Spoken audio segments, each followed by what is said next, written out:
বুঝতে পারছেন ইয়ামিন ভাই?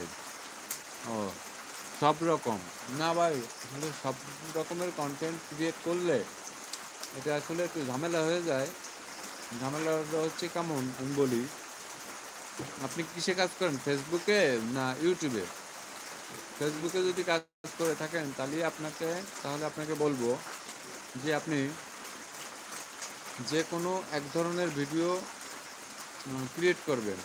কারণ ফেসবুক অ্যালগোরিদম অথবা ইউটিউব অ্যালগোরিদম, এইটা আপনি যে ধরনের কন্টেন্ট তৈরি করেন এই কন্টেন্টটা সাজেস্ট করে ওই ধরনের মানুষের কাছে। যদি আপনি মনে করেন যে আপনার যে বিষয়ে অভিজ্ঞতা আছে, যেমন মনে করেন যে আপনি, যদি আমি কি বলবো, যে মাছ আপনি জেলে একজন মাছ ধরেন, প্রতিদিন মাছ ধরার ভিডিও দেবেন, তাতেও অসুবিধা নাই।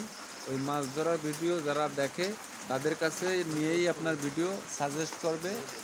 ঠিক আছে, 50 জন মানুষের কাছে নিয়ে যদি সাজেস্ট করে, এছাড়া যদি 20 জন মানুষ আপনার ভিডিও দেখে, তখন ফেসবুক কী করবে, 20 জনে যদি দেখে তখন ও আরও 100 জন মানুষের কাছে নিয়ে ফেলাবে।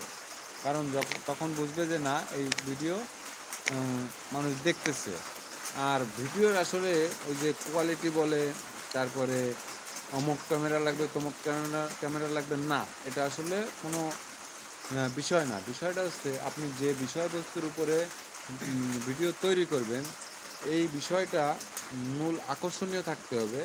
সে যে ধরনেরই হোক না কেন, ফানি হোক বা যে কোনো বিষয় হোক, এটা আকর্ষণীয়ভাবে তৈরি করতে হবে যা দেখলে মানুষ ওই জায়গা স্টপ হয়ে যাইতেই হবে।